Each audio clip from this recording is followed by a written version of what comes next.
સુરત જિલ્લાના પલસાણા તાલુકાના ચલથાણ ગામની ખુમાનસિંગવાડી વિસ્તારમાં એક હૃદયદ્રાવક ઘટના સામે આવી છે, જ્યાં એક એપાર્ટમેન્ટમાં ગેસ લીકેજના કારણે થયેલા ભીષણ ધડાકામાં એક જ પરિવારના 5 સભ્યો ગંભીર રીતે દાઝી ગયા છે, જેના કારણે વિસ્તારમાં ચકચાર મચી ગઈ છે। મળતી માહિતી મુજબ ઘર માલિક નીરજ મિશ્રા સવારે રસોઈ બનાવ્યા બાદ ગેસ બંધ કરવાનું ભૂલી ગયા હતા અને નોકરી પર નીકળી ગયા હતા। આખો દિવસ ગેસ લીક થવાના કારણે ઘરમાં ગેસ ભરાઈ ગયો હતો। સાંજે નીરજ મિશ્રા નોકરી પરથી પરત ફર્યા ત્યારે પાડોશીએ તેમના ઘરમાંથી ગેસની તીવ્ર વાસ આવતી હોવાનું જાણ કરી હતી। ત્યારબાદ તેઓએ દરવાજો ખોલીને અજાણ્યા જ લાઇટની સ્વિચ ચાલુ કરી, જેના કારણે સ્પાર્ક થતાં જ ભીષણ બ્લાસ્ટ થયો હતો। ઘટના સમયે પડોશમાં રહેતી મહિલા દેવી દુર્ગા અને તેનું 4 બાળકો આયુષ, અનુજ અને સુમન પણ ત્યાં હાજર હતા। બ્લાસ્ટ એટલો બધો જોરદાર હતો કે તમામ લોકો ગંભીર રીતે દાઝી ગયા હતા। આ અકસ્માતમાં ઇજાગ્રસ્ત થયેલા તમામ 6 લોકોને તાત્કાલિક સારવાર માટે ચલથાણની સંજીવની હોસ્પિટલ ખસેડવામાં આવ્યા। જોકે તેમાંના 3 લોકોની હાલત વધુ ગંભીર જણાતા તેમને વધુ સારવાર માટે સુરત સિવિલ હોસ્પિટલ ખસેડવામાં આવ્યા।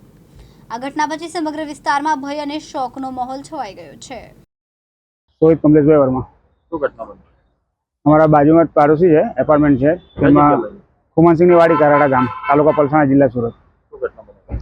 घटना एवी बनी थी कि जे व्यक्तिनो घेर हतुं ए भाई एक्चुअली जॉब पर्सन है। सवारे एमनुं घेरमां जे पण ए रांध्यो के कर्युं होय ने गैस भूलमां चालू करीने भूली गया ने जॉब पर जता रह्या। ત્યાં પછી જોબ પરથી પાછા રિટર્ન આવ્યા, તેમના પાડોશી જે હતા તેમને સ્મેલ આવતી હતી। તેમને એમને જાણ કરી કે તમારા ઘરેથી ગેસની સ્મેલ આવતી છે।